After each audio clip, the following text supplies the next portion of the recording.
welcome back to the Kent Morning Show live on KMTV. Now joining us in the studio to dive into all the latest news from across the film and TV industry is Kent Film Club presenter and our film expert, Chris DC. Good morning, Chris. Good morning. Yeah, not too bad. Yeah. So this first story we want to bring you today is, I know we've spoken about it for a few weeks in a row now. It's the Minecraft movie. It is sort of dominating headlines at the moment. We saw some of the disruption that reached some of our Kent cinemas, but what we're now hearing is it's going to be re-released in cinemas. Dubbed the Block Party version, which is a sort of sing-along type screening. Obviously, there's not many songs in the film. There's a couple, but they're calling it a meme-along version. So it's a version where they're sort of inviting youngsters, cinema goers to sort of join in on the action and shout out, and which was kind of what was causing the disruption in the first place. Well, you just made me think because it didn't get great reviews, but The Greatest Showman also got some pretty poor reviews, but lasted in the cinemas for many months, and of course now, iconic. And I'm wondering if it's the same with Minecraft, because the fact that it got such poor reviews has almost sort of said, well, this didn't go the way we thought it would, because there was that worry. I remember you asking me on the sofa here before it came out, are you going to watch it? It's got some poor reviews. Is this an absolute disaster? But the fact that it did get critically panned is almost a reason to go and behave in some of the most appalling ways, as we've been discussing, with the police being called, and in Staffordshire after 6:30 of an evening, if you're under the age of 18, you have to be accompanied by an adult. I think, as you said, it's almost like Minecraft has become an 18-rated movie in Staffordshire. So with all of this going on, I do wonder, talking about films that lend themselves to these kind of, subsequent musical iterations. There's definitely something here, the longevity of a film, but which originated in the movie theatre. So it's become a cultural event.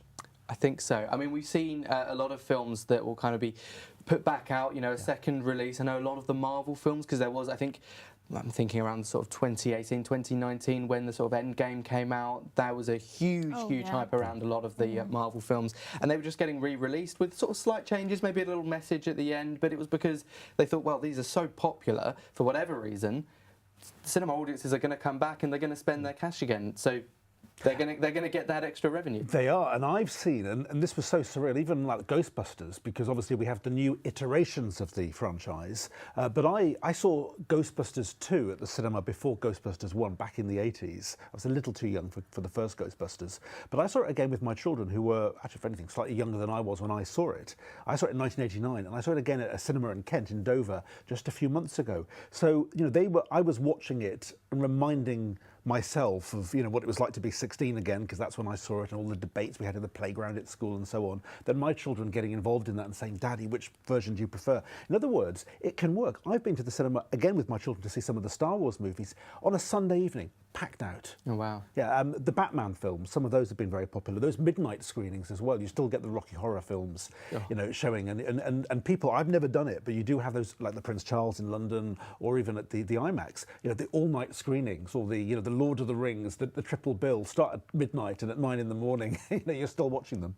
And I mean, and so many of these films are actually available on streaming anyway, so it goes to show that people are heading to the cinema anyway. We do have a few of our, we've got a bit of something about the box office over the weekend. Ticket sales have surged 120% from what they did last year. There are a few big blockbusters out at the moment, Sinners being one of them, obviously the Michael B. Jordan film, Ryan Coogler, Minecraft of course, a few more films. What are you sort of looking at the moment? Well, I have to say something that, Sinners was, all I'll say is, if you've seen From Dusk Till Dawn, which I did National Cinema Day 1996, paid £1 to go to the cinema, and I saw that and was totally blown away. But at the moment, I have to say, because we were talking about the Penguin Lessons recently, which is sort of like a Dead Poet Society with penguins, Steve Coogan. I had a sort of advanced screening of that and just completely fell in love with the film, set in Argentina in the 1970s, a very heartwarming film. The trailer makes it look like it might be a bit more silly than it is, but it's based on a true story. But also a film called The Friend. Now, on my radio show the other day, we had somebody talking about dog walking in Herne Bay, but The Friend is a beautiful film with Bill Murray, whose character has passed away, and he bequeaths his dog to one of his former lovers, and she doesn't like dogs, but you know, effectively it's a healing process. So you've got the films like Sinners, you've got some of the big budget films, but there's a lot going around at the moment, and I think that they do find an audience. The Amateur, again, as we were saying the other week, yes, which was partly filmed in Kent. I actually went back to see it at the cinema. Okay, I don't need much of an excuse because I thought, you know, it was filmed not too far away from here. So as Abby was saying the other week, you know, Kent near Canterbury. yes. Of course, Rami Malek he said, didn't he? We played a little clip. He was talking about being reminded of filming in Kent, and he said Canterbury, that's near Kent, isn't it? Yeah, it was funny. Yeah, there's also the first reactions have come out for Final Destination, and some of them have been quite positive, but maybe what do you think about it? Well, do you know, I saw the first Final Destination film, it was what, 2000? Yes. And I watched this, and of course it's playing on death. I mean, a lot of these films, like, I mean, in a different way, the film I just mentioned, The Friend, tackles death, but Final Destination couldn't be more different. And it's the sort of film that made me think actually of Meet Joe Black.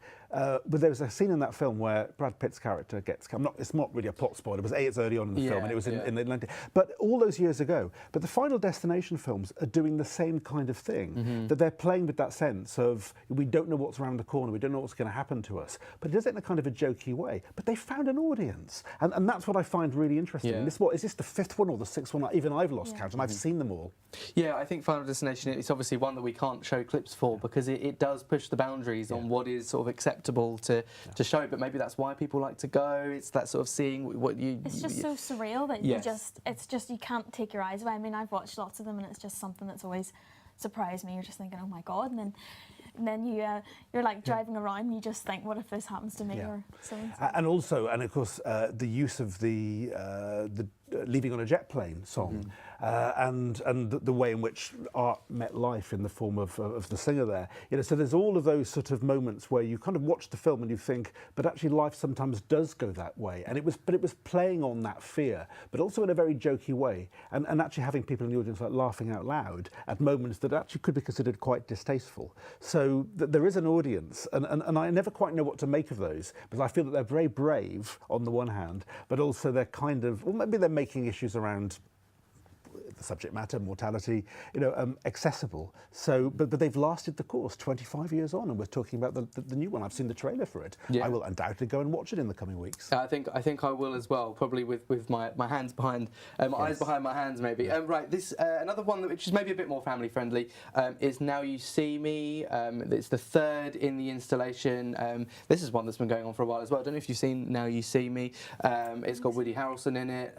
It's got a great cast. It's a sort of band of magicians who they sort of come together. They get, you know, they sort of have their specialisms. In the first film, you know, one of them is sort of a card magician, another one sort of does hypnotism, sort of escapologist, that type of thing. But now that's reached its third one, and that uses lots of sort of tricks of sort of the camera, and also you know, just as well as just magic tricks as well. What I like about it is the protagonists are obviously, they are the magicians themselves, but where you're following them along, you don't really know what they're about to do. They're almost tricking the audience in that sense as well. Well, Christopher Nolan did the same thing. Do you remember a film that he made which had David Bowie in it, and of course Michael Caine and Christian Bale?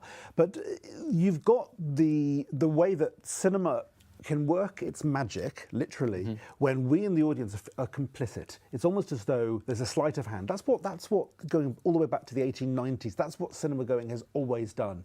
It's that element of wanting to believe what we're watching in front of us. But we know that we've been taken for a ride. And Christopher Nolan did that with Inception as well, when, you know, he was really playing with that sense of you don't actually know what's going on in front of you and you're leaving the cinema confused. And you sometimes say, well, it's fair enough, you know, that's what you want to go there for. And that brings us back to that first discussion point about why we enjoy all those big moments on film with a big audience.